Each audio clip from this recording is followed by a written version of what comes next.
But Stas, what happens when the mermaids take you or the sirens take you? If they're even real, why would I be worried about that? Sirens taking people is a real thing in my culture. We talked about in a previous video a really well-known story of this man that was taken. He was gone for 7 years, came back with great healing abilities. Let's talk about what we do know of what can happen when sirens take you.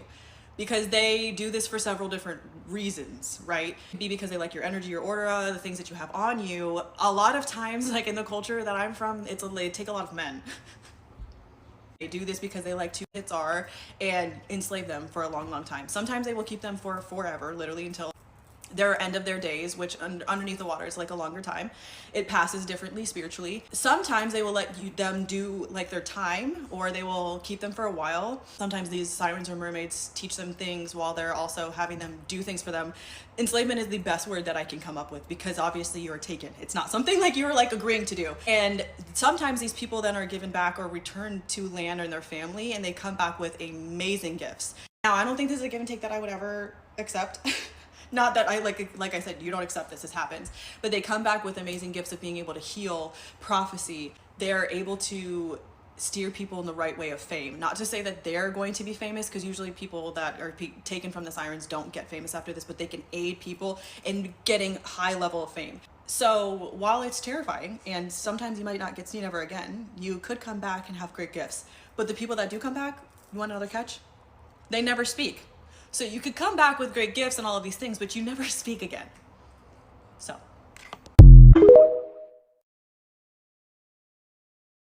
Imagine doing a love spell on somebody and then it all comes back to destroy you.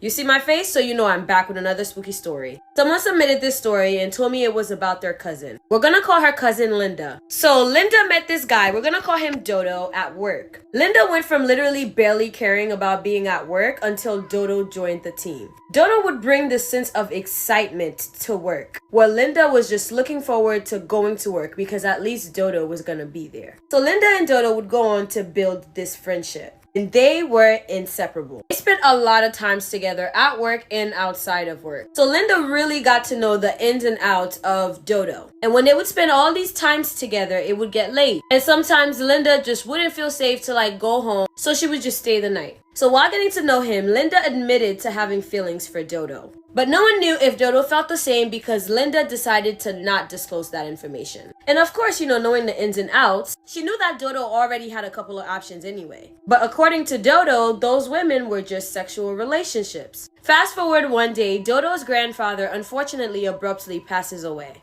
And to help Dodo get his mind off of things, Linda being the best friend that she was, so to take his mind off things, they decided to go out to a bar. They got drunk and came back home. While they were home and Linda was consoling him, one thing led to another and they did the boom boom boom. Now, Linda. Anyway, so the next day they woke up, they didn't really talk about it. Linda proceeded on being there for Dodo throughout his entire grief period. And throughout the period of him grieving, they did not hook up again. However, Linda's feelings grew. One day, Linda finally said, you know what, I'm done hiding these feelings. So she confesses her feelings to Dodo.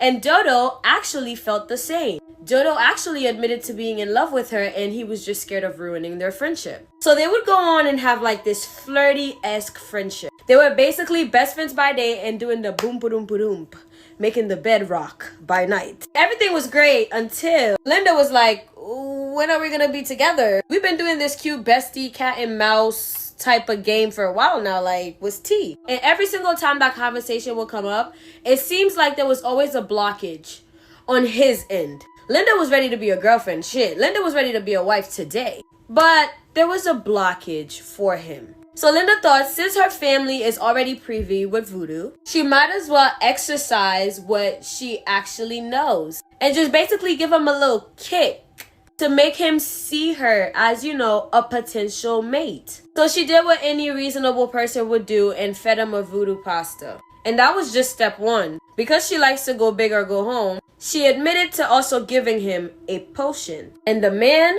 was head over heels. He was so head over heels that he forgot about everybody in his life. That is until his family got involved. His family, knowing that something wasn't right, got involved and decided that they were going to bust him out of this relationship. So one day they got him.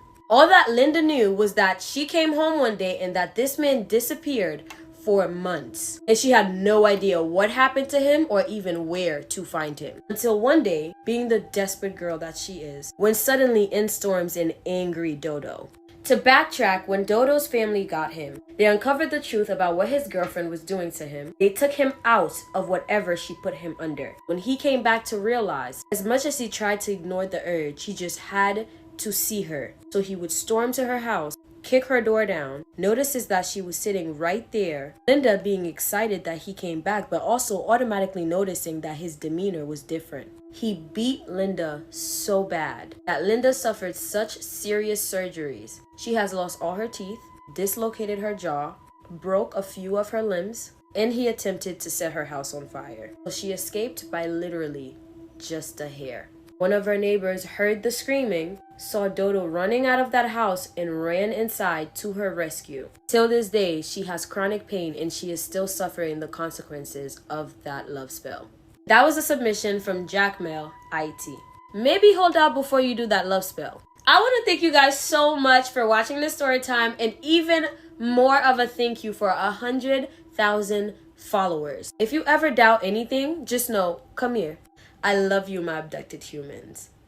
And I ain't never gonna stop loving you, bitch. Anyway, make sure you subscribe to my YouTube channel. I'm on my YouTube Zoom. I have so many stories that are longer than these posted on YouTube, so you better go check them out. I've officially reached 10,000 subscribers on YouTube. So if you weren't one of the original 10Ks and you've been watching me all this time, I hope you're ashamed.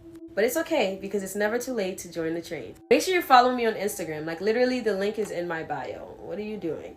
Please? Alright, au revoir.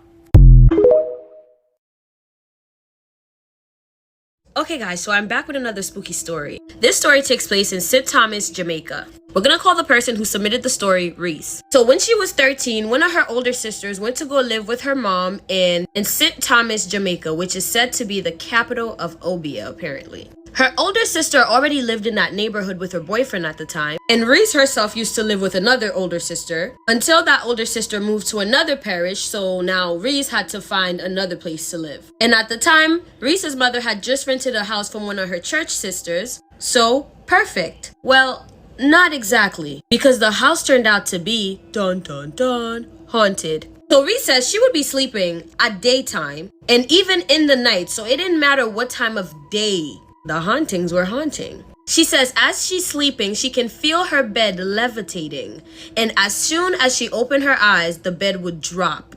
So when that first happened, she was so freaked out she ran and told her mother. And she said, I kid you not, that night she went to bed and had a dream of a man in his late 40s. He was wearing old-fashioned clothes. You talk too much. And when that man said that to her, she would jump out of her sleep. Now keep in mind, her and her mom slept in the same room but just different beds. She looks over to her mom's bed looking for comfort, just to see a carcass of goat heads hovering over her mother in her sleep. I'm pretty sure a carcass of goats means like a shit ton of goats. And out of fear, Reese would just call on Jesus. And because she did so loud, her mother jumped out of her sleep. And as soon as her mother opened her eyes, all the goats disappeared. She said after that, they went to go live somewhere else, in the same community though. And Reese says that literal demons would walk beside them when they're coming from night church. Her mom would dream about random people dancing in the living room. And she recalls seeing people walk past her door in the night to go to the kitchen.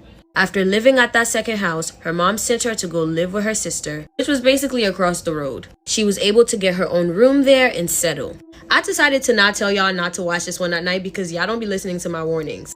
Thank you so much for watching this story time. If you're from Jamaica, stand up. Y'all got some mysterious magic stuff out there too. Thank you so much for watching. If you have not joined my YouTube gang, you better make sure you join. We're at 11,000 subscribers, and you not being one of them is just absolutely insane to me. If you're not following me on Instagram, if you don't fuck with me, just say that.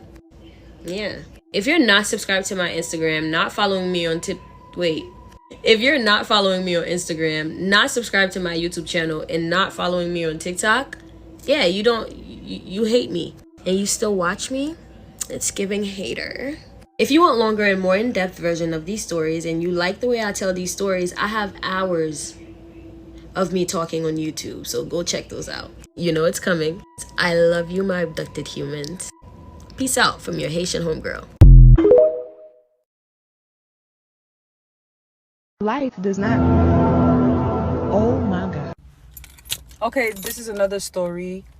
To catch up, watch my other stories on my page so you can, like, catch up. So this is a story about the time that someone did voodoo on my mom, and this was recent. This is like 2016. So basically what happened was, mind you guys, I told you in the last story that my mom ended up going to Haiti in 2013 to bury her father. That's where it started. When mom went to Haiti, a family friend who was also in the vehicle that came to pick up my mom from the airport in the capital, ever since then, him and my mom, they became like friends. So when my mom ended up coming back from Haiti around that time, she ended up telling me and my younger brother that she was going to go to Haiti for 2 weeks to just have a vacation, which I thought was very odd because, mind you, me and my mother, of course, we were born in Haiti. We came to the United States in 99. And since that time, my mom has not been back. I've been back, but not her. So I thought that it was very weird that she was like, oh, I'm going to go to Haiti for 2 weeks. So at that time, me and my brother, we ended up staying at my uncle's house in Green Acres for 2 weeks. Automatically, when my mom came back from Haiti, I felt like something was weird about her. Like the vibe was just very off and I couldn't put my finger on it. So fast forward to just that one day, I was standing in the living room and I was looking outside the window because like in the living room area, there's a window. And my mom came out of her room, went into the kitchen, and she's just rubbing her forehead. And she was just like, she looked stressed. So I see her at the time. This is like before like WhatsApp was like a real thing. I think they still had the little calling cards. So she went and she called the guy. And I don't care to give his name, but I'm going to give his name. His name is Franzi. And I'm going to try to see if I can attach like his Facebook page so y'all can see who did that to my mom. His name was Franzi. And she ended up calling him and she said to him, are you doing this to me? And I don't know what he said straight up because the phone was not on speaker. So I guess in the midst of him talking to my mom, he told my mom, get some water, make some salt, and take a spoon. So basically water and salt. She took a spoonful of that and then immediately her headache was gone. Then that same night, my mom just was being funny and everything like that. Just had a very weird vibe about her that I did not like because I know my mom. And it was just very strange. So one day my grandma decided to take my mom to this church. And the church is called L'Église de Jésus-Christ with Pasteur Noé. I got to give these names because I appreciate these people.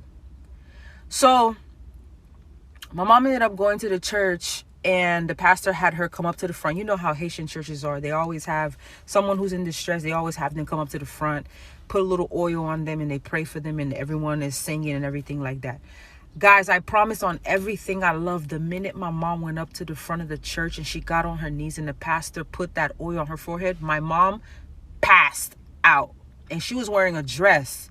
So my grandma had to go pull the dress down. But my mom passed out and the pastor said, quitte-la, meaning leave her on the floor. So from there, my mom stayed on the floor and everything like that. So and then finally she was able to get back up, but she just looked very like, dizzy. So when church was over, we came back home for like, I want to say like a good 2 days, everything was all right. So after those few days and everything like that, I woke up in the middle of the night. I swear on everything I love. I woke up in the middle of the night to go to the restroom. My restroom is like literally right across my room. And if I look to the left, straight down is my mom's room. That night, I'm getting goosebumps. That night, I remember getting up and I wear glasses, as you can see. And I looked to the left and I just saw like a little, I'm getting goosebumps. I looked to the left and I saw this shadowy thing just like past the door of my mom's room. But not leaving, but going in. And mind you, in the living room area, there's a window. So sometimes like these lights right here, there's a light that's like very close to that window. So I thought that it was a car passing by because the blinds were like turned a little bit. So I didn't think of anything of it, and plus I didn't have glasses, so I hallucinate at night sometimes when I wake up to go use the restroom. I think I see shit. The next day, whew, I got goosebumps. I don't feel like I should be talking about this. The next day, I go to school and come back home, and my mom was just very weird in the house. It was so bad that I had to call my grandma, and my grandma came over. So my grandma said, you know what, I'm gonna call the pastor. The pastor came in by himself with his Bible. Me and my brother, we sat on the couch. My mom my pastor told my mom to get on her knees. The second the pastor touched my mom with the oil, my mom passed out again. But when she passed out, she opened her eyes and she started speaking. But it was not her voice. It was more like a very like scratchy type of voice. And the pastor said, "Who sent you?" And the thing was like, oh, how can I say this in Creole? In English, I mean. He was like, "Oh, I'm not leaving. They sent me here to come get money. I'm not gonna go anywhere until I get what I came here for." Da da da da da. And then the pastor was just like, "Who sent you?" And then it was just like, "Oh, I don't have to tell you who sent me," and da da da da. And then the thing said, "I came here last night." And then instantly I thought, shit, that's what I seen past the door. Like, if it said that I came last night, when I got up, I know what I saw, yo. And when it said that, I instantly was like, I told the pastor, I saw this shadowy, whatever the hell it was, go into the room, but I thought that it was the headlights of a car from outside passing by, because that's the entrance. And I'm like right in there, this area, this building. And the pastor stood over and had my mom in between his legs, and he was standing over her and he was just praying on her. There was at some point my mom got up and tried to run out of the house, but luckily he grabbed her. It was so bad, guys, that he had to call 3 people from the church to come help. It was 2 women and a man. I don't really know the other lady's name, but she's more like the lady in the church who has the dreams, and she'll come to the church and tell the people what she saw. And the other one, I gotta give fake names so I don't put these people out there. One was Frère Johnson and Se Monica. And the other lady, we're gonna call her Se Gisette, because I don't want to give their names. And like, they came and they had to hold my mom down while she was fighting with that thing, and my grandma was there. My grandma sat on the other side of the couch just watching, and it was very sad to see. We found out that that same guy named Frenzy that my mom went to go spend 2 weeks with in Haiti, he sent that thing on my mom. So the day that my mom took that water and that salt, she fed whatever the hell he had sent on her, and it gave access to her body, which is why when she went to the church and passed out, it got out of her body and came back a few days later when I seen it come through that night. And long story short, they took my mom into the bathroom and put her in the tub, but they took one of the chairs from the living room and put it in the tub.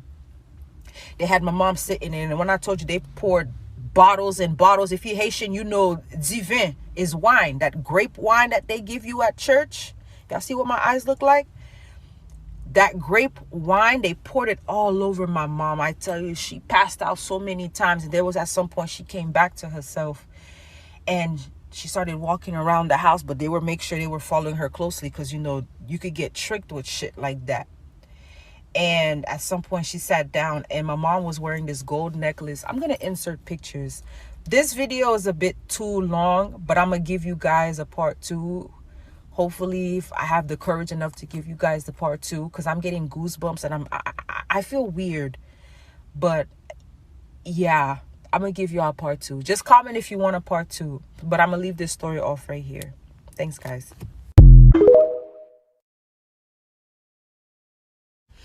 All right, part 2. So after everything's said and done, and you know, the people did what they did for my mom, they brought my mom back to the living room, and obviously the woman walked into my mom's room. What the fuck? Jesus Christ, what's happening? So my mom walked into my mom. What the hell just happened? Okay, so the lady walked into my mom's room and, she was just getting a fill out of the room. So then for some reason, she just didn't have a good vibe. So I remember my mom had a black suitcase, a small black suitcase that was inside of the closet. And that black suitcase had the guy's dress shirt in there. It was a pink dress shirt, like a pink peach kind of dress shirt. And they asked my mom where she got it from. My mom said the man in Haiti gave it to her for her to wear on the airplane because the airplane get cold. So they told my mom that this has to go in the trash along with the suitcase. So later on that night, after everything, my mom had me take the suitcase and the dress shirt to the dumpster. So all the way down here, there's a big ass compactor, but it cannot fit everything inside of it if you know what a compactor is. So I had to take the suitcase and put it on the side so it can get thrown out. Something told me to just turn around real quick, and it just got really dark. Like the way that you see outside look, like I said, there's light, but for some reason back there, it just got really dark when I left that damn suitcase there. So then after that same night, my mom went to bed, woke up the next morning. She was okay. She seemed all right, but she told us that something came into her room and hit her over the head with something. So I looked at her. She didn't have any type of physical, bruising or anything like that. But she said something came into her room and hit her over the head. So everything started to get a little crazy. Whatever it was couldn't get back and do what it did. But I do remember that my mom said that we're going to be attacked, because whatever it was that they ended up casting away, they cast it away, but not permanently. So it's going to come back. And at some point it did. So my mom ended up getting baptized before me and my brother did. And throughout that time when we did not, I got baptized back in Haiti, but a second baptism. So whatever. So my brother went to bed one night, and for some reason he told me the next morning that he was trying to wake me up because something was like putting pressure on him, like he couldn't breathe and he couldn't speak. But I did not know that. And then he told me one night he came into my room and he just saw something hovering above my bed when I was asleep. But then at some point when he tried to wake me up, it went away. And then my grandma, my grandma was going through a lot too, because that man was also doing voodoo to my grandma, because I guess he felt like my grandma was cutting the contact off with him and my mom. But my mom was the one that decided to like not keep in contact with him, because it was him that was doing everything. Because that thing that took over my mom's body said, they sent me here to make sure that they get money. They want money. They are not going to stop until they get money. So the pastor and those 3 other people that came to the house, they did what they had to do to send that thing off. And I remember like my grandma was me and my brother ended up getting baptized. And for another thing, my mom's phone, when my mom was in Haiti, he took my mom's phone for like 2 days, she said, and he put something in her phone which caused him to like hear the phone calls that my mom had. So that's how he was able to like, keep up with everything. I don't know how he did it, but she said that he did take her phone from her for like 2 weeks. Also, and he took one of her panties. In Haiti, everybody know you never let nobody take your panties in Haiti, because they can go to Kaigaga and do shit with your panties. So 2 mistakes that she made, but I think the panty situation she didn't really know. So my brother ended up taking my mom's phone to a lake that's like somewhere around 45th Street. If you know, you know. And my brother said with his own mouth, because him and my grandma went, me and my mom, we did not go. He came back and told me and my mother what happened, including my grandma. She told us too. My brother took the phone, threw it. The phone came back and fell next to the tire of my grandma's car. And it basically, my grandma was shitting bricks. So my brother took the battery out of the phone, stepped on it, and then threw it back into the water. So now my mom is like, listen, to protect you guys from this, I need both of you to get baptized. So I will never forget, I had red braids in my hair at that time. We went to that same lake where the phone was thrown in. Me and my brother both got baptized that day. So now were just waiting on my grandma, because my grandma said one night when she was sleeping, she had a dream that she was stuck in like a hole, like a grave. And who ended up being in the grave with her? That same man who did voodoo on my mom. and he basically attacked her in her dreams. And when my grandma woke up, she had little bruisings all right here and stuff like that. So that's how we knew, like, listen, my grandma needs to get baptized. But my grandma was like, oh, I need to ask my husband. God rest his soul, he's deceased. He's died a year ago. And I guess my mom had to let my grandma know, like, when you die, there's no husband. It's like, it's now or never. Like, you're gonna keep getting hurt by this person. So my grandma ended up getting baptized finally. So now the only issue that we had, I'm seeing something and I can see it, I'm not dumb, but so now it came down to the house situation. Everybody from the church came to our house. Guys, when I tell y'all, everyone from the church came to our house and walked into every single room, and they took the grape wine, rubbed it on the wall along with some oil. And that night my mom said that whatever was in the house, it all came out of the house after the house ended up getting, you know, blessed and everything, because whatever that man sent, it just stayed attached to the fucking house. Because my mom felt her weirdest when she was in the house. Outside of the house, she was able to function, but in the house it was weird. And I used to feel bad leaving her at home alone because I knew shit was happening. But I'm actually going to, let me put his picture up and his Facebook. That's him. That's him. Hold on, that's his Facebook. Let me show you. That's him. That's the man. When I tell y'all I was so upset that I wrote this man on Facebook. Zikaka Jusa, guys. Jusa Mzikaka, where? Because I don't play about my mom, bro. I don't.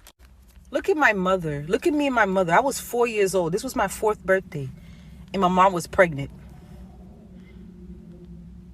This was like before everything. Look at my mom.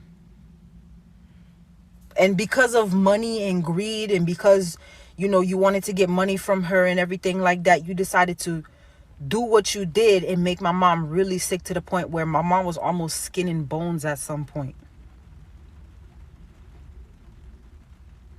My mom could have died that day, literally. And when my mom got baptized and he realized he couldn't get to my mom, look at me.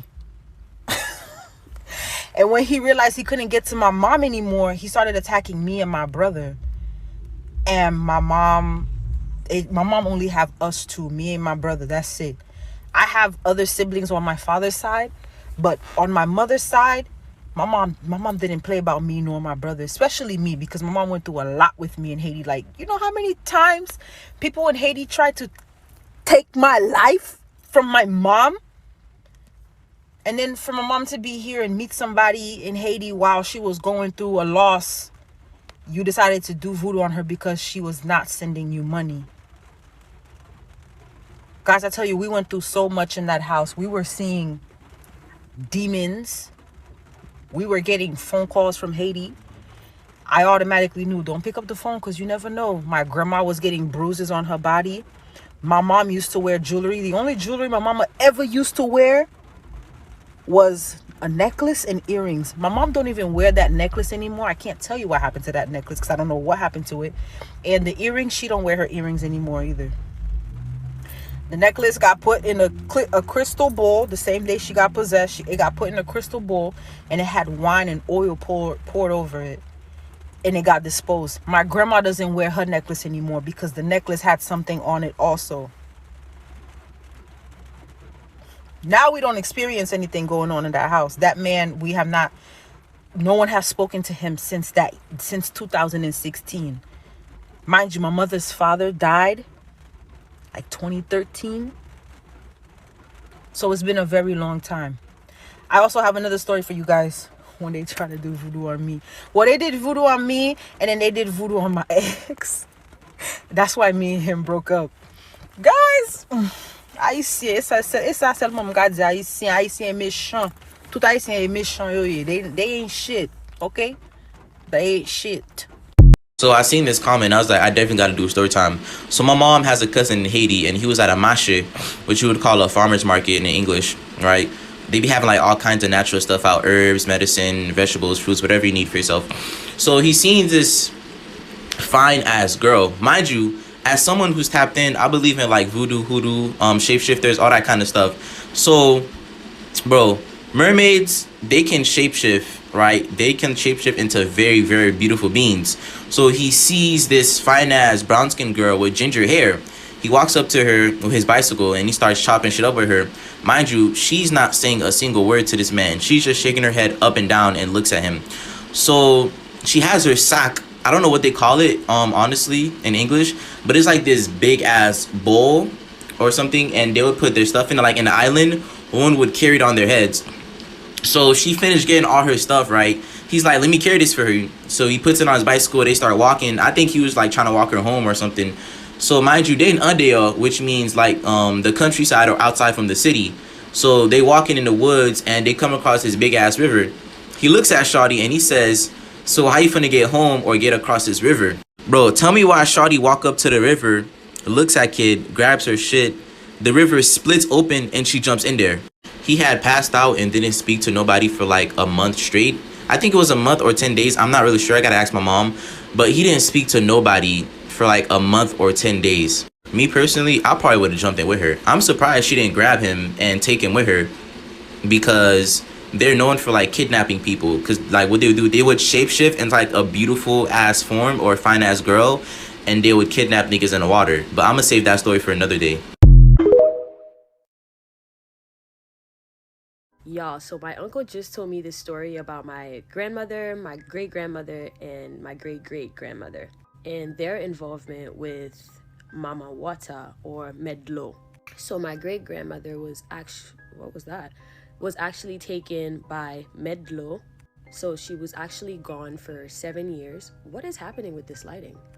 It's like they don't want me to talk about this. She was taken for 7 years before she came back as a high priestess or a voodoo priestess, and that would trickle down into my grandmother. And it was a whole beef because Mama Wata, so Medlo, wanted my grandmother to come down to the Marine Kingdom to be a servant for her, and my great-grandmother was not with it. So the entirety of my grandmother's life was her literally trying to escape the water so her ass doesn't get taken. Yeah, I'm thinking about telling that story this week, but we'll see. Fortunately, was not very clean water, but they don't really have a choice, because to get water from the next spring is like very, very far away. So whether they like it or not, they had to use that spring. So one day she woke up as normal, went to get water from the spring, and as she was fetching the water, her gold ring that she was wearing fell in the spring, and she was just sitting there like, dang, I just lost my ring. How am I supposed to get that ring back? It's not like I can jump into the spring because it's very dirty. So she's kind of just there like, dang, I just really lost my ring. And out of nowhere, the water gets crystal clear. Like the cleanest you can see water ever. And then out came a merman. The merman started talking to her, and she started to have a conversation back, and they ended up talking for hours. And that day, for the first time ever, she was able to bring home clear water. But that caused a problem, because her parents are now like, where did you get clear water from? And this started to become like an everyday thing for a very long time. She just kept coming home with clear water. And whenever she would go to the spring, her and the merman would just talk for hours and hours about everything that they can talk about. Her parents would always question her, where are you getting clear water from? But she never told them. She never said anything. So this started to bother her mother. So one day, her mother told her little brother to follow her to the spring to find out how she's getting clear water. So he did exactly that. The next day, she's getting ready to go to the spring as usual, and he started to follow her closely behind, but she didn't notice. So when she got there, he saw the whole routine. She got there, she sat by the spring and started to sing a very specific song. The song goes like this. Tizan who lives underwater, my good friend. Tizan who lives underwater, my good friend. Tizan, my beloved traitor. Tizan who lives underwater. And as soon as she stopped singing the song, the water becomes crystal clear, and out came Tizan the merman. At this point, her little brother's mouth dropped. He stayed there for a little more and watched her speak to this merman as if that's her best friend, and then he ran home as fast as he could. As soon as he got home, he went up to his parents and said, "Mommy, Daddy, she has a boyfriend and he's a fish. A huge fish. And the fish can talk." And he tells the parent the whole routine that she does when she gets there and how the water becomes clear. So her parents are shocked. And they immediately went into, "We have to stop this." This is how a Haitian mermaid in Haiti really looks like. You're going to see a mermaid sitting on a rock singing and brushing her hair. If you get close to it, it's going to grab you under the water, and when you go underwater, you breathe underwater. The mermaid is not beautiful like they say they are. They have multiple eyes, long teeth, and etc. Just ugly. If they ask you to go on land and give beans, rice, or bread, and you bring the things they ask for, they will keep you under the water and use you as their slaves. If you bring them the wrong thing, they aren't going to let you go. They don't need you, basically. You sit till they take you back to land. Under the water in Haiti for mermaids is like a castle there, and it's beautiful and very deep. If you wanted to escape, you can't. Only they can let you go. That's why my grandma said, if I go to Haiti Beach and I hear a mermaid singing so beautiful, do not go. Basically, they sing so we can follow their voice.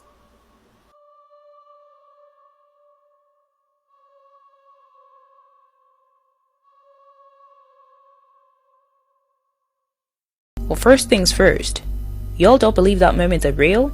Well, in Zimbabwe, it's a widely known belief that mermaids are real, and not only that, but that they have supernatural powers and that they're dangerous. Growing up, we're discouraged from going close to rivers, dams, and places like that because we were told we would be taken or killed or something like that. I'm this old and I still believe some of that stuff. Tell me what the popular belief in your culture about mermaids is, and follow me for more.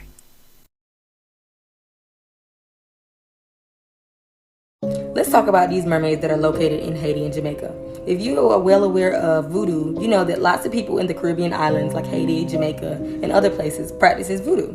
So what some of these people do is they make deals with the mermaids so that they can get anything they want, whether it's riches, the power to heal, whatever you want, you can make a deal with a mermaid and they will make sure that you get what you want. But you have to give them what they want in return. So when you do that, you bring them what they want, whether it's your child, someone in your family, someone that means something dearly to you, whether it's a piece of salt, whatever they want, you bring it to them and they will make sure that you get your wish. When people give their children or family member up, sometimes they even allow you to come back and see them. But what I heard is they will make sure that the person is mute and sleep and covered so that they won't be able to tell you what is really going down there. Keep watching for part 2. I'm having so much fun with this mermaid series. Today we're going to be talking about mermaids from Haiti. And this could be a 15-part series or more. And I'm learning about them every single day. So these accounts are stories that family tells, but family in Haiti are people that I'm not even related to. You know, all Haitians are like, that's my family. So it might have not actually come from my family. So this story goes that this man went to this river or lake to bathe that everyone goes to, right? Very normal, it's a community place to bathe your clothes and yourself.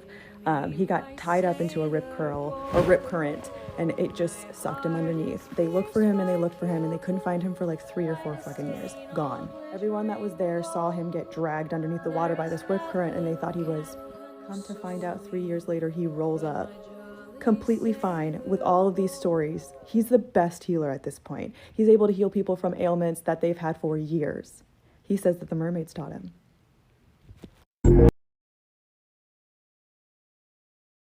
Y'all, I had to get on here with my fucking hair matted to tell y'all that this dude told me, like, that his mama got kidnapped by a mermaid. And the mermaid took his mama underwater and had her do chores, made it where she could breathe underwater, kept her for weeks or days, and then gave her back. So I was like, what the fuck? Like, no sane person would say this, but he don't seem like a psychopath or nothing. Like, seem like a well-rounded individual for real. So I got on YouTube just like, I ain't never even wondered if mermaids was real or fake. So I go on there and I'm like, wow, all these people it's saying in Haiti, they mama got kidnapped by a mermaid before our family member. Can y'all give me some backstory or insight? Is it any real, like, full-blooded Haitian people that can, like, vouch for this? Okay, so the story about the mermaid. So this is a two-part story. The first time I saw a mermaid, it was by myself, and then the second time was with my best friend Darlene. So she lives in New York right now. So I actually recently spoke with her because I wanted to make sure that what I saw was exactly what she saw. And since we were children, I wanted to make sure her recollection was still the same, right? So we spoke about it, and indeed she agreed that she actually saw the same thing. So I'm going to tell you my part of the story, and maybe I'll make another video about the day that both of us saw the mermaid together, right? So in Haiti, usually they will send you to go collect water in the river. So in the river, and the side of the river, there's usually this little area where you can like dig up a hole, and then it will make like fresh water, and you can collect that water and drink that water because that water is good. But in the river, you can wash your clothes and all that stuff, right? So one day I was sent to go collect water with my cousin, and my cousin decided he wanted to go for a swim. So since we usually go to the river and goes for a swim and all that stuff, and then we'll collect the water or catch the fish or whatever to bring home to cook. So that day he wanted to go swim, and I said, okay, I'm gonna be the responsible one. And I was like maybe like 8 or 9 years old. I was gonna be the responsible one and go collect the water. But as I'm collecting the water, there was this one tree that was literally in the middle of the water, but the leaf of the tree was hanging over, and you can kind of like grab on the tree and jump in the water to swim. And I'm collecting the water, and all of a sudden, wanted to go for a swim. So I stopped collecting water and I just went for a swim. So as I'm swimming, I'm just like swimming, enjoying the day, blah blah. My bucket was literally next to the source. We call it a source where we collect the water, the drinking water. We call it a source. If you translate it in English, it's called a source. um I'm swimming, the bucket is still by the source. I'm just swimming. All of a sudden I swim down and my head went down in the water, and then I lift my head back up, and I saw this lady. I'm not sure why, but she was white. She wasn't Haitian. To me, she didn't look Haitian, right? She looked like she was a white lady, and her hair was like strawberry blonde almost, and she's like combing her hair, and long hair. She's combing her hair. She had this mirror in her hand, and she's looking at herself in the mirror, combing her hair, and then she glanced at me. I'm looking at her because I'm shocked at this point. I'm not, what the fuck is going on? Why is this lady just, sitting in the water, combing her hair? And she looked like no one that I've ever seen before. She looked like no one that looks like me. So I'm staring at her, mesmerizing her beauty. She's so beautiful. She has long hair, she's combing her hair, she's singing almost. And yeah, she's basically singing, and she's looking at herself in the mirror, and she's looking at me. She's looking at herself in the mirror, and then she's looking at me. And I'm just mesmerized by this lady's beauty. And I think that's why I'm like so obsessed with mermaids and like goddesses and all that stuff, just because of the experience of what I experienced when I saw her. It was almost like time stopped, and we were just looking at each other. She's looking at herself in the mirror, I'm looking at her, and then I blinked. I literally blinked for a second, and she disappeared. She literally disappeared. After I blinked, I wish I didn't, because I wasn't done. You know what I mean? When you're like in the middle of something and you're just not done like looking at it, she just disappeared. I was so shocked that I didn't know what happened. I didn't know like how long I was there, what happened. All I know is a few seconds later, my cousin was calling my name. I went to go, to him. Then he had a whole bucket of water already filled up, wondering what was going on, because I've been gone for so long. He didn't understand why I was gone for so long. I didn't understand that I was gone for so long. It was a minute. I was looking at the lady was looking at me. All of a sudden she disappeared, and my cousin started calling my name, only for me to find out I was literally missing for like almost 2 hours. But I'm looking at the lady, and she just disappeared. Then my cousin came and got me, because obviously I was shocked. I didn't know what was going on. He came and got me, collect the water, and we went back home. Of course, we got in trouble because they were waiting on the water, and we were gone for so long. But she just disappeared. And I was trying to explain to my cousin. He believed me, because this is not the first time people have actually said that they've seen a mermaid before. But Other people obviously probably wouldn't believe us because they probably would think that we're making it up because we're trying to cover for the time that we were missing. But he believed me because other people, like I said, have seen or have experienced the same thing. And from that day on, I told my best friend about it, and we continued to go to that same spot because that's just a common place people go swim. So, you know, most people just go there every day just to go for a swim. And I just so happened to be there that day, and I saw her. So then my best friend and I continued to go to that same place. And then a few months later, her and I had the same experience. We saw her. Story time on how my neighbor was a lookout. So at the time I was living in Haiti. If you owe somebody money in Haiti, you better pay them back. I'm back with another spooky story. This story was told to me by a family member when She said that back in the day, when they used to go to church, there was this witch. One morning, they came to church. Story time when my sister almost got taken out of this world by someone who was getting initiated into voodoo in Haiti. Do something with it. It's just money coming to me easily. Money coming in and needing me. Money coming in repeatedly. Money coming, it's just money coming. It's just money coming to me frequently. Money coming in to be with me. Money coming in secretly. Money coming, it's just money coming. It's just money coming to me easily. Money coming in and all day. Money coming in repeatedly. Money coming, it's just money coming. It's just money coming to me frequently. Money coming in to be with me. Money coming in secretly. Money coming, it's just money coming. It's just money coming to me easily. Money coming in and needing me. Money coming in repeatedly. Money coming, it's just money coming. It's just. I told my mom that you guys wanted to hear stories about witches, and she left me 2 voice messages, and I listened to them today. It's not funny, but y'all listen to this. Yes. I'm gonna play it in Creole just a little bit, and then I'm gonna translate it for you guys in English. By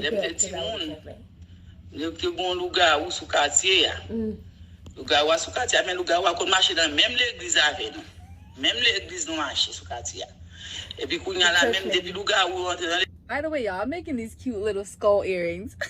She said that back in the day, when they used to go to church, there was this witch. One morning, they came to church on Sunday, and the pastor, and they're a really good, genuine pastor with real serious power in Haiti. I can't speak for anywhere else, but I know in Haiti, they be some real godly people. So the pastor goes, I know that there are some people who come to church that are witches. On Saturday, y'all fly and y'all go do all of these evil acts, and then on Sunday, y'all come to church trying to pretend like y'all righteous, like y'all good people. But I know exactly what you are, and I can see through you, and I'm warning you right now, when it comes time to receive communion, if you come in and you get communion, I promise you that it will be stuck in your throat. I know how it is, right? People just be like, they bluffing, they kidding, ain't no way. Ain't no way. You know, the time comes, it's time to get up to receive communion. Why this lady know that she's a witch, a lugau, and she really walked up and got communion? Bro, sure enough, just like the pastor said, the fucking thing got stuck in her throat and she couldn't talk anymore. She literally became mute. So then her daughter comes back, and remember, witches most of the time they will have children. Her daughter comes with her, and her daughter says to the pastor, like, can you please undo whatever it is that you did to my mother? She has been mute, she can't talk ever since she went up to get communion. She's not able to verbally communicate. The pastor just looked at her and said, you knew what you were, and I gave you a fair warning. I told you that if you come up and receive communion, what was gonna happen to you, and you didn't heed my warning. What is done, and it cannot be undone. Now deceased, this woman spent the rest of her life mute. Story time on how my neighbor was a lookout. So at the time I was living in Haiti, and my mama had sent me to get some bread for her, and then I went outside. I saw a cat in front of the door looking at me. In Haiti, it's very weird. A cat standing in front of you, and I'm going left, the cat is going left, I'm going right, the cat is going right. And then it's like I heard the cat said, "I'm trying to my." So what it means in English is, you know, I know your mom. So I was so scared, I ran. The next day, I saw the neighbor. The neighbor nodded her head, just like the cat. And then she said, I'm going to Mama we. And this is the time I seen a lugao in Haiti. Creepy story time. It all happened in Haiti. My mom was throwing a party, like a little get together, and everyone was having fun, but it was getting late, so everybody had to go home. After they went home, my mom heard a big sound coming from outside. It sounded like this. Yeah, like a cow. So she went outside to check. She saw a huge cow, the size of the road. No, literally, the size of the road. If you owe somebody money in Haiti, you better pay them back. I'm back with another spooky story. This story was told to me by a family member when I was younger. So y'all, this guy, we're gonna call him Mark. One day, Mark came up a little short financially and he needed to borrow some money. So Mark was going over who he could ask for money and then he came across this particular person. So Mark used to hang out this group of guys and they all used to basically work out on the rooftop together. And when they're done working out, they used to just hang out up there, drink beer and watch ladies, you know? And the guy Mark was going to borrow from, we'll call him Ben, used to basically hang out. But he used to come once in a while. He wasn't basically one of the regulars, but once in a while he would pop up and he'd be cool. Like, Ben and Mark were most definitely cool. Because Ben don't really come to the rooftop to work out that much, Ben wasn't really a buff guy in comparison to the other guys. Mark was a big dude, okay? And also the other guys that were hanging out were also big, but Ben, he was pretty scrawny. That's important. Lucky for Mark, the next time he went to the rooftop, Ben showed up. So now everybody's hanging out, He pulled Ben aside and he talks to Ben and he's like, yo, Ben, like I'm really going through a rough patch right now and I need to borrow some money. And he's telling Ben like, yo, if you let me borrow $50, like I promise you, like it won't even take me that long for real, I'm gonna pay you back. And Ben, without any hesitation, would hand Mark $50. And Mark being extremely grateful, thinking, Ben, thank you so much, man. You just saved me. Like, I promise you, bro. I got you. I'm going to pay you back. Ben is like, bet, don't sweat. But when would you pay me back? And Ben is like, bro, just give me until March 30th, which would be a week until that day. So Mark was a regular coming to this rooftop. So a week would pass and Mark would still come back to the rooftop and hang out. So then Ben would also show up to the rooftop to hang out and they would talk, what's up, what's up, what's up. But at this point, a week is up. So Ben would ask Mark, yo, like, what's good with the money? And Mark would tell Ben, yo, like, bro, I got you. Like, I didn't get the money as soon as I expected. Like, I'm so sorry. I promise you. I got you on the 5th of April, which would have been a week exactly from that day. So Ben is like, okay, understandable. I got you. April 5th. Same case. April 5th comes around. Ben comes around and asks Mark, bro, do you have it this time? And Mark actually is like, bro, I don't have it. You would never believe what happened to me. As I was on my way here, I actually got robbed. So because I got robbed, I don't have any money for you. Ben is like, yeah, that happens. But when do you think you'll actually have it? And Mark is like, actually, how about you give me till April 10th? I'm about to go play the lottery and I got you for sure. Cause I had this dream about these numbers. I got you. So now Ben is like, I'll be back in 3 days. And Mark is like, you should come back in 3 days because I'll have your money in 3 days. So now Mark shows up and Mark tells Ben, so I did play the lottery, but like what ended up happening was that I lost all the money. So now I'm broke. Like I don't have any money for you, not for me, not for anybody else. Like there's no money here. You can't expect me to pay you back. And Ben is like, well, I beg to differ because you did say you were going to pay me back damn near 4 weeks ago and I gave you so much grace, so you are going to pay me back. And Mark is like, well, after I told you that I lost my money in the lottery, I thought you would understand that I don't got no more money, so I don't understand what more you would expect from me. And Ben now is really getting serious. He's like, bro, I don't know what you think you're doing, but I would really advise you to pay me back. And now that really sounds like a threat. So Mark is like now really trying to size Ben up. Mark is getting all tough. Like, what do you mean you would suggest? Like, that sounds like a threat. Are you threatening me? Mark got Ben beat by a good size, okay? Ben doesn't entertain any of what Mark is doing and literally says to him, I'll deal with you later, and proceeds on walking away. Now, when a Haitian person tells you this, it's not good.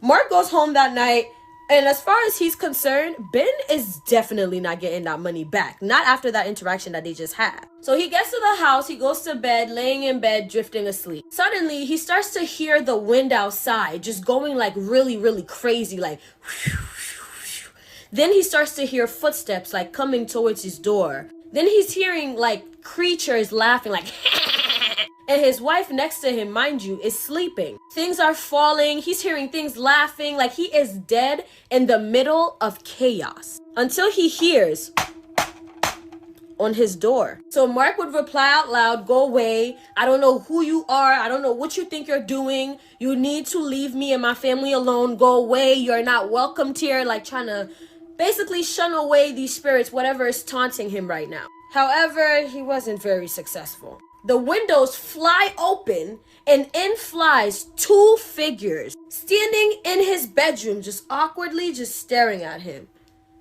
So he's all spooked out and he's backed up on the bed like, yo, what the? And mind you, the wife is not moving. There's not, like, the wife is deep in sleep right now. So the two spirits are very distinguishable. You can tell them apart, basically. Because one of them was very serious and the other one was very, like, this very sinister kind of character. The very serious one didn't say very much. But the second one, the more sinister one, was dancing all around the room, just like hopping all around the room, laughing like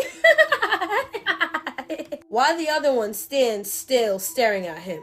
And the sinister one would dance all around his bed and all around his bedroom, just dancing and smiling and come real close to his face and ask, aren't you gonna ask us why we're here? Well, we'll tell ya. And they both together says, we came to collect on debt. And they would now tell him, you have 48 hours to pay Mr. Ben back, or our next visit won't be as fun. To which they would and disappear out of the window, and it would just close, and the night would just continue on. So Mark went to sleep, woke up the next day very confused, like, wait, was that a dream? Did that actually happen to me? But Mark is like, Ben, you send these two little demons after me for $50?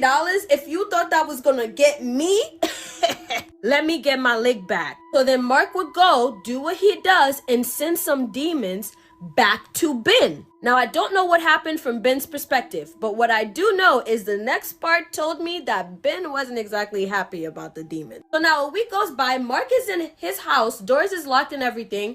He has a couple of friends over, they're drinking beer, and they're actually talking about that situation. So Mark is explaining the situation to the guys like, you would never believe what Ben tried to do. First of all, he let me borrow some money, and then he's pressing me about his money, like, how dare him? And then, you know, of course, like, I'm Big Mark, so like I stepped up to him, you know, and I told him to back up. And then he had the audacity to send some motherfucking whatever those were in my bedroom to tell me, big old me, that I got 48 hours to pay him back. Nah, I wouldn't have it. So I went ahead and I sent him some demons. Real shit. I ain't paying you back. Well, y'all, as he's talking about the situation, everything in the house just starts to shake. So then his lights are going in and out and in and out. And then finally everything goes black. Everybody's freaking out trying to figure out what is going on. So right when the light comes on, now there's somebody wearing a cloak standing in the middle of his living room. Just so you get a reference, this is what it would be. Yes, there's somebody standing in his living room wearing all red, holding a freaking, I don't know, a baton. I don't know what you would call that. Like, it's a long stick. And then he slowly walks over to Mark. Which translates to, I am a grown man and you are a child. The guy looked up at Mark and Mark realized, yo, this is Ben. Ben is standing in the middle of my living room right now wearing this creepy cloak.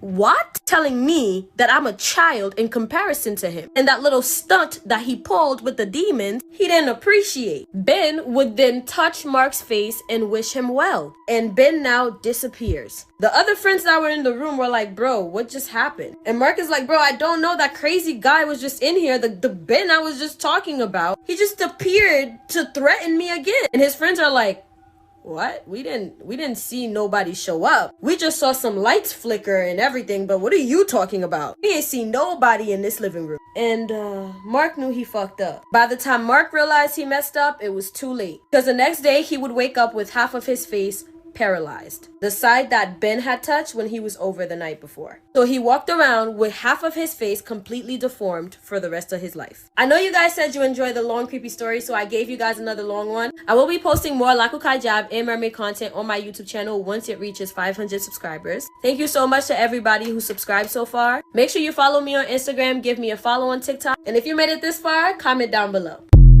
Tell me what's the creepiest experience you ever had in your life and why you still think about them. Ay, bobo. Let's just say one of the creepiest because we got stories for days. When I was very young, one night back in Haiti, before I moved to the United States, my friends, cousins, and I were playing outside. Kids don't play outside after a certain time in Haiti. But I was very young and really didn't understand why. One night we were playing out a little later than we should have, and all of a sudden we could hear humming coming from a distance. Along with the humming, we can hear feet stomping in rhythm. This specific feet stomping and humming was actually known very well. Kids would know the names and would know to stay away from them and come inside at a certain time, but the adults knew exactly the true nature. These are what we call sombrelles. Somehow I got very distracted by the humming and stomping. I didn't even realize that every single kid had went inside. I don't even know how long I was staring and watching them come closer and closer to me. All I know is I was standing there long enough for them to come close enough to me for me to be able to describe what they look like. The fact is, their faces were completely covered under a white sheet, a white hood, and I didn't even know where the stomping was coming from. I couldn't even tell if they had any feet or not. And that could have been due to all the dust that the stomping was making. All of a sudden, something snapped me out of it, and I realized everybody else was gone and I was completely alone. I could hear a voice telling me to wake up, to move, to run, to walk, to just go. When I finally got home, I told my parents what I had seen, and they told me exactly what they were. And even though they say, if I've captured a child, I will let them go. If I captured an adult, well, let's just say there is no letting go. That will always stay with me because I realized that night I came seriously close to something that in all culture is considered very, very dangerous. Story time when my sister almost got taken out of this world by someone who was getting initiated into voodoo in Haiti. So if you don't know me, hello, I'm Jenny. I grew up in Haiti and I've seen a lot of things. But this particular story was kind of crazy because my sister, my mom here, who lived here at the time, was actually buying things and getting stuff ready for her funeral at the age of, I believe, 16 or 17. She was very young and I was a lot younger, but I still remember the story. So let me put my coffee down. So growing up in Haiti, you do see a lot of things, especially like when it comes to like voodoo and witchcraft and all that stuff. So we always are very careful, right? So we always go to sleep very early because, or not necessarily go to sleep early, but we are in the house at a certain time because you just cannot be outside after a certain time. So that particular day, we were all outside playing hide and seek, but there's this neighbor that lived right in front of us. There's this huge highway in front of their house, but we live behind their house. So they live right in front of the highway. So that family is a very sweet family. We know them. They share food with us. They always, in Haiti, if you live in like a very close neighborhood, people will cook and bring food to the family. And then whenever you cook, you bring food to them. So this particular family we're very, very nice with. And one night we were all playing hide and seek, not knowing that this guy who lives in that house was actually getting ready to be initiated to be a voodoo priest because they just passed down the gift, right? So as he was practicing, it wasn't like they were trying to harm us or anything. He was practicing and he got this powder and mixed the powder and put it on the floor just to see, if he is capable of doing certain stuff, right? So we're playing hide and seek and my sister was actually running around. I don't know who was seeking or who was hiding, but I know that we were all playing hide and seek and my sister crossed over this powder that was on the floor, not unbeknownst to her, because obviously it's nighttime and we're playing. And she crossed over the powder, and ever since that night, my sister became literally like a zombie. Like she was sick. We couldn't figure out what's wrong with her. They took her to different hospitals. No hospital was able to tell us what was wrong with her. And they even took her to the Dominican Republic, because sometime whenever you feel like, okay, well, doctors in Haiti cannot tell you what's wrong, so we'll go over to the neighboring town, which is Dominican Republic.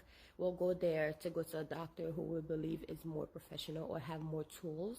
Well, they couldn't tell us what's wrong with my sister. And my mom is here. My aunt is calling my mom. Uncles are calling my mom, trying to figure things out. And we got to the point where my sister just would not get better. And she was just getting sicker and sicker and sicker.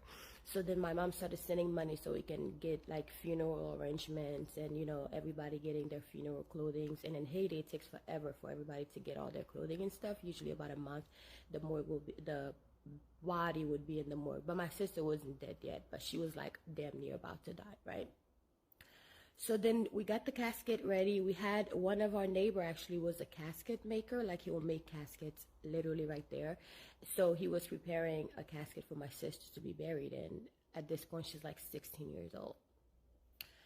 So then finally I have this aunt of mine she's not a Christian, but she's also not into like practicing voodoo and all that, but she has friends who does it. So she ended up going to one of her friends who basically told her, well, her friend is a voodoo priest or priestess, it was a woman, told her that somebody that we knew did something to her, but it was accidental. So my aunt didn't go to the family, you know, being crazy and arguing and all that, because she already knew that it wasn't on purpose that they did it. But the voodoo priestess was able to tell us the initial of the family, because, you know, family names in the islands is very important. So we knew the people the minute they told us the initial of the family. They told us, you know, somebody close and all that stuff. So my aunt ended up going to the family that lives in front of us that did this to my sister unknowingly. And they talked to my aunt. My aunt told them what's going on. And finally, the people did something, because obviously they have the antidote to whatever they did. But because we didn't know that, we didn't know how to fix it. But as soon as my aunt talked to them, the guy who did it fixed some sort of antidote. Literally the next day, my sister was up running and just being a kid again. She was literally alive and well, as if she was never sick. So sometime whenever you go to the hospital and they cannot find what's wrong with you. Anyways, guys, that's my story. There's a lot more stories that I've experienced living in Haiti, and I would love to share with you guys. But lately, I've been like, not lately, but for the longest, I'm like, oh my God, those stories are crazy. And, you know, I don't want to just bring my personal story on the internet, but I feel like those are childhood stories, and we all have them. So enjoy, guys. Interview with you, and y'all was talking about, you know, voodoo, yes, right, and how, you know, we utilized the swamps because we were masters of it, right, and we knew that they weren't masters of it, and we can beat them in that particular terrain. But specifically when it comes to voodoo, voodoo is seen as, you know, as what's the word I'm looking for, you know, a bad thing, essentially, right? And of course, you know, the dark arts and everything to black and dark is considered to be bad, right? And then of course white magic is considered to be good. But the reality of it is we've been masters of the elements, right? And the spirit our entire existence. So you don't get the Haitians winning, you don't get Natty and the Maroons winning without them being able to utilize, right, the elements. That's all it is. Yes. Voodoo and all that, it's you connecting with nature and the spirit realm. That's all, because it's all the same. Right. But us understanding that in a real way, not white Jesus. Right. You dig? Yeah. Understanding that we are the essence, we are all of this stuff. We as melanated people we are nature. We are the spirit realm. All of it is connected, and we can get our strength from that. And that's what they did in Haiti. And that scared the hell out of white people, and it scares them now. That's why they made voodoo something negative. Yeah. Because what we started doing, we started getting in those swamps with those alligators what white people couldn't go into. Even here in the Americas, we would live around those wild animals because we were on the same page with them. We weren't afraid of them. We had a spiritual connection with them. Even in Africa today, you don't see a lot of African people getting attacked by the animals because they have a relationship spiritually with the animals. Yeah.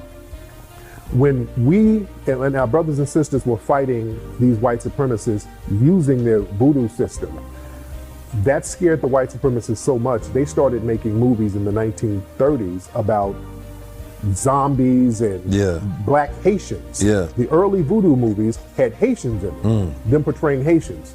The word zombie, which the zombie genre is real big today, that comes from a Haitian man named Jean Zombie, who was killing white people in Haiti during the revolution. After the revolution was over and they were getting the French out, it was this light-skinned slave, former slave named Jean Zombie, who was slaughtering the French. So his name became synonymous with terror. That's where the word zombie comes from. So they've always been afraid of that. And they taught us to be afraid of voodoo too. They taught us that it's witchcraft and it's evil. And then we start listening to the white supremacists and start forgetting our history and our essence because they've scared us out of it. Because it disconnects us. Right. If you want to spiritually and psychologically control people and they have this connection to the element that empowers them, you have to break that connection first, because that's going to give them confidence, right? Now they're in harmony with mentalism, right? Now they know how to use the power of the mind. They know how to use everything around them that becomes a solution for whatever problem that they have. And then we go into alchemy. But you Haitians, you are the only black energy this side of Africa, and in Africa that the white man is afraid of, because what you did, ain't no motherfucker in history ever done. Let's go back to Toussaint Louverture. Christophe. They kicked Napoleon's ass. You've been to Haiti? No, I haven't been to Haiti. I've been to Dominican Republic, but not to Haiti yet. Man, Haiti? I sent my mama there twice. You're born here. But I said, oh yeah, you gotta go to Point de Bouquet, La Plaine. Haiti? Haiti? Haiti is what I resonate with. That's where I get my energy from. You motherfucker don't give up. The other day when they bombed Haiti, we expected a long time. There was no earthquake. You see what you guys have done? Nobody ever done. You guys take the white man's greatest general's ass. You guys are the one that knows how to do things without money. They had to fuck Haiti. They had to fuck Haiti. They done chosen their champion far before they made it to this earth. But what do I know? Yes, you are chosen before birth. Not even close to birth. This comes back all the way through past lives. Even through your ancestors' past lives. It's all connected. This is generational. So with that being said, I am saving your life. Please do not call on any Haitian Loa unless you know that they are in your court and they have chosen you. Not call on Baon Sandi, Urzali Feda, Urzali Dantor, Papa Legba. Don't call on Ogu. Don't call on Kuzanzaka. Don't call on none of them unless you know that they have chosen you. I am saving your life. They do not like disrespect and they will get pissed off. Do it the proper way. Get a divination reading from a high priestess and they will tell you if they chose you. Y'all, please don't be stupid. On the real, I seen a mermaid though. Oh, don't go into this story. We even told us this story the other day. See, our music touched everybody. All right, listen, mermaids, right? Listen, fish. I'm gonna tell you this story. Cause I'm from Haiti. Now, mind you, you know what he left Haiti when he was 7 years old, right? No, I didn't leave when I was Okay, 7. how old were you? I was 8. Okay, my bad. I'm sorry. 8. Okay, so when you're 8 years old, you remember things. Like I remember my grandmother's house being 20 times bigger than it was. But go ahead, Melissa. We was in the backyard, and then where we lived, they had the beach. You know what I'm saying? In the back. And then I was just sitting, because I was always a kid that was just weird, you know. So I was just to myself in the back, just kicking up, and then I seen this lady, you know, and then I just seen the face, so I thought it was somebody like in the water, like, you know, like swimming. Yeah. And she was like, hey, little boy. No, hey, little fella. That's what she said. No, but I'm saying boy, fella, it's the same thing. Don't play me That's out. just, I'm just She trying to get said it it in Creole. I'm just trying to get a word for word. If I said in Creole, y'all ain't gonna understand. Right, so man, she go didn't ahead. say hey, little She was fella. a Haitian mermaid. She was a Haitian mermaid. Yo, why you playing me out? I'm saying I ain't telling my story. No, I'm Yo, telling done. a story. Come on, man. I'm just playing. Go Yo, ahead. I'm done, man. Tell a story. Nah, man, you just played me out. The Haitian No, mermaid. I'm saying That's like, it's important that we yo, put that. That's a piece of done, yo. information that. That we won the fucking war. We used all voodoo, all magic. The Spanish was pulling up on Haiti, pulling up on the island, and before they can get off the island, off the boat, motherfuckers' teeth was falling out their mouth. Some of them started melting. Some of them hair started falling out. Some of them got so sick that they was literally throwing up their intestines. They didn't even have the strength to pick up their guns. Then it got so bad that they couldn't even come onto the island. Boats was exploding. They was falling into the water, getting attacked by sharks. All type of shit was going on. They was turning them on themselves.